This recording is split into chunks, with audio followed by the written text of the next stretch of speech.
क्या मोकल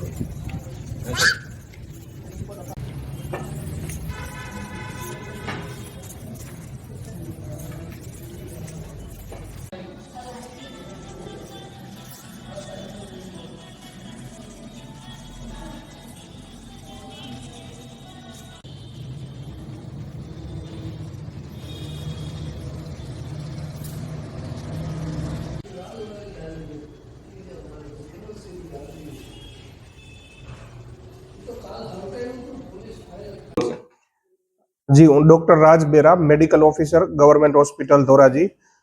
હાલના દિવસોમાં ગવર્મેન્ટ તરફથી જે એસઓપી બહાર પાડવામાં આવેલી છે, હ્યુમન મેટા ન્યુમો વાયરસ HMPV તરીકે જે ઓળખાય છે, એને અનુલક્ષીને ધોરાજી સિવિલ હોસ્પિટલમાં જરૂરિયાતની જે બી દવા છે એ દવાનો જથ્થો, દર્દીઓને દાખલ કરવાની સુવિધા એ હાલમાં અવેલેબલ છે. અને HMPV વાયરસ છે જેમાં મુખ્ય લક્ષણો એ સિમ્પલ શરદી, ઉધરસ, તાવ પ્રાથમિક તબક્કામાં વગેરે પ્રકારના લક્ષણો, ગળામાં ખરાશ આવવી એ જોવા મળે છે. HMPV વાયરસથી બચવા માટે બિનજરૂરી ટોળાઓમાં જવાનું ટાળવું જોઈએ. પ્રાથમિક લક્ષણો શરદી, ઉધરસ, તાવ વગેરે જેવા દેખાતા નજીકના કોઈ સરકારી દવાખાનામાં કન્સલ્ટ કરાવવું જોઈએ. પાણીનો ઉપયોગ વધારે કરવો જોઈએ. રોગ પ્રતિકારક શક્તિ વધે એ પ્રકારના તમામ ફ્રૂટો છે, શાકભાજી છે એનો ઉપયોગ વધારવો જોઈએ. બચ્ચાને બિનજરૂરી મોઢે નીચે પડેલી વસ્તુ છે જે બિનજરૂરી મોઢે અડાડતા હોય એ બધું અત્યારે બંધ કરાવવું જોઈએ. સાહેબ, આમાં દર્દીઓને કઈ બીમારી જરૂર ખરી? જ્યારે બી પ્રાથમિક લક્ષણો દેખાતા હોય ત્યારે આપણે કોઈ ડોક્ટરની વિઝિટ કરી દઈએ છીએ અને પ્રાથમિક તબક્કાથી જ આપણે એની સારવાર ચાલુ કરી દઈએ તો જરા પણ બીવાની આમાં કોઈ પણ જરૂર નથી, માત્ર તકેદારીની જરૂર છે. મારું નામ ડૉક્ટર સિંચન તપોધન છે.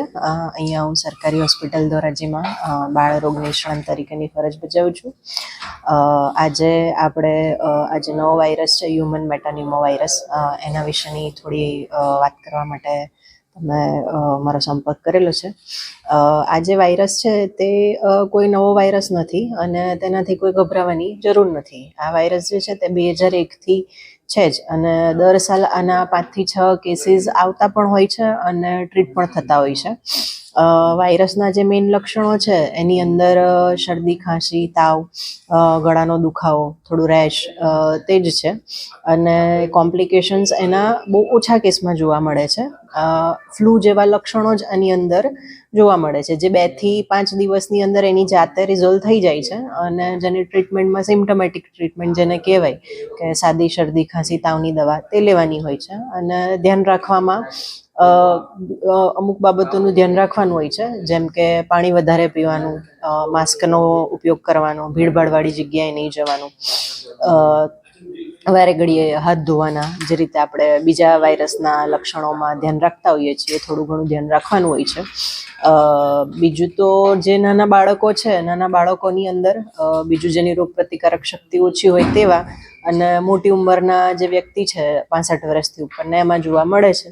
બાળકોમાં 5 વર્ષથી ઓછામાં એટલે વધારે એના કેસીસ જોવા મળે, કેમ કે આજુબાજુમાં એ એરબોર્ન વાયરસ છે, એટલે જેટલું વાતાવરણનું ધ્યાન રાખવામાં આવે કે ઘરની અંદર બધા જેમ ધ્યાન રાખે એટલું ઓછું બાળકોની અંદર એનું ઇન્ફેક્શન ફેલાય.